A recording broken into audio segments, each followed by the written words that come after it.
Buenas, mi nombre es Marco de Jesús Hinojosa Hernández, estudiante del doctorado en educación de la Universidad UMESID en Panamá. Hoy quiero compartir un análisis del capítulo número 6 de la educación superior por Moisés, ese libro en el 2021. Vamos a enmarcar más o menos la descripción como hace Moisés a lo largo de su texto. Hace una introducción general del ambiente de lo que está presentando. Posteriormente hace una revisión histórica a nivel mundial,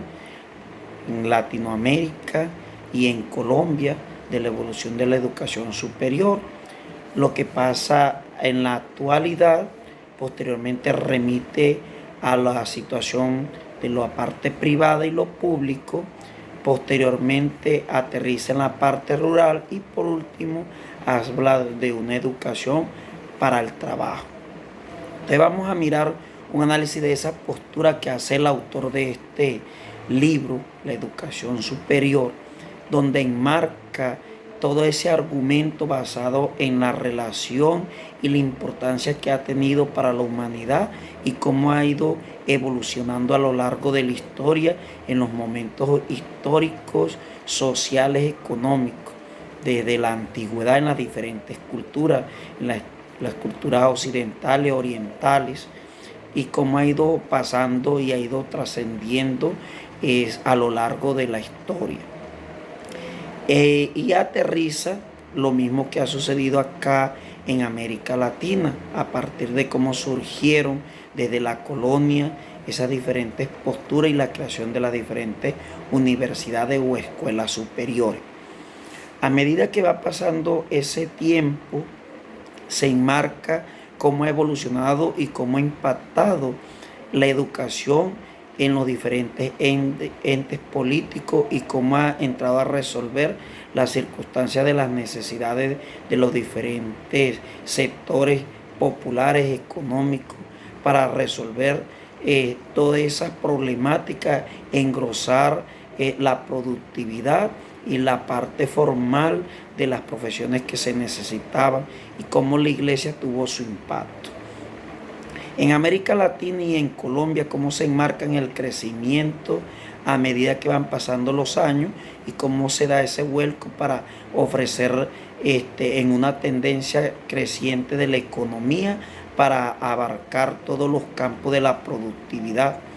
Y también muestra los avances que eso ha surgido en el día de hoy en Colombia, como a partir de la promulgación de las diferentes leyes de la Constitución, especialmente de la Ley 30 de 1992, que es la que enmarca la regulación de la ley y de la educación en Colombia, la creación y las modificaciones que se ha dado, de lo mismo de la vicerrectoría del Ministerio para la Educación Superior, cómo se han transformado, pero se ha limitado en la forma como se financia la educación pública acá en Colombia. Se pueden mirar cosas importantes como el deterioro y la baja calidad en algunas de las universidades, llamadas también universidades de garaje, por el poco impacto del profesionalismo que se ha dado. Es muy bajo el porcentaje, solamente un 8% de los docentes de las universidades ostentan los títulos de doctor, y eso ha ido siendo agravado y implementado al paso de los años. Respecto a esa situación, comparado con el día de hoy, la universidad pública y privada, lo que tiene que ver con la enfermedad a nivel o la pandemia del COVID, ha radicado esa disminución creciente de la intervención y de que se puedan los grupos o la población de estrato número 3 mantener en comer en las universidades. El gobierno ha lanzado diferentes programas a lo largo de la historia. Hablamos de estos últimos, como lo que le llamamos la generación E, la que tenemos ahorita. Anteriormente, los diferentes gobiernos han influenciado la educación, pero no abarcando todas las problemáticas que se tienen. Esto ha generado una poca competitividad y nos ha alejado de los avances inmensos que ha tenido los países de la OECD, que busca Colombia estar a la par y habla de tener el 80% de la población con cobertura que llegue al acceso a la universidad, y estamos muy por debajo de esa realidad. Estos 2 años de pandemia agravaron poder llegar al 2030 a alcanzar esos niveles que se deseara.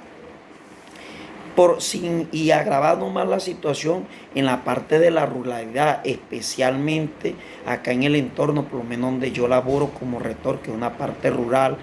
que se ve muy limitada por la dispersión social, la violencia, la dificultad, la poca conectividad, los niveles económicos. Y en Colombia, en términos general, en esta parte de la ruralidad, 1 de cada 5 jóvenes tienen la posibilidad de llegar a una universidad. Y eso en la medida que la deserción es muy altísima.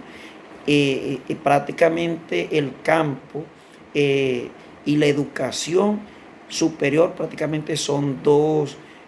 polos opuestos, porque es muy difícil que un joven de la ruralidad pueda ingresar por los niveles de violencia, porque el pueblo, la ruralidad es la que ha impactado y es la que ha puesto los muertos, es la que ha puesto los combatientes. También se podía hablar de la educación para el trabajo, que se le ha dado una mal orientación en Colombia desde la parte de la empresa, y lo miran es como a una parte que le podríamos llamar a un oficio, y no se ha mirado como para la ejercencia de la superación y de los impactos que se pueden dar a lo largo de los diferentes sectores económicos. El SENA, que es una de las grandes impactos en esa área, lo mismo que la Universidad Nacional, abierta y a distancia, y los seres que también han permitido llegar a las regiones, pero se limitan mucho la sostenibilidad por los altos costos, porque las universidades no son autosuficientes por la demanda y la poca eficiencia de financiación de la educación superior. Y se condena a las juventudes a seguir sosteniendo los niveles de poca influencia o acceso a la educación superior. Por eso siento que se tiene que hacer un revuelco a la educación en Colombia y darle oportunidades distintas a las juventudes para que lo puedan hacer. Fue un placer, un gusto compartir estas reflexiones con ustedes. Hasta la próxima.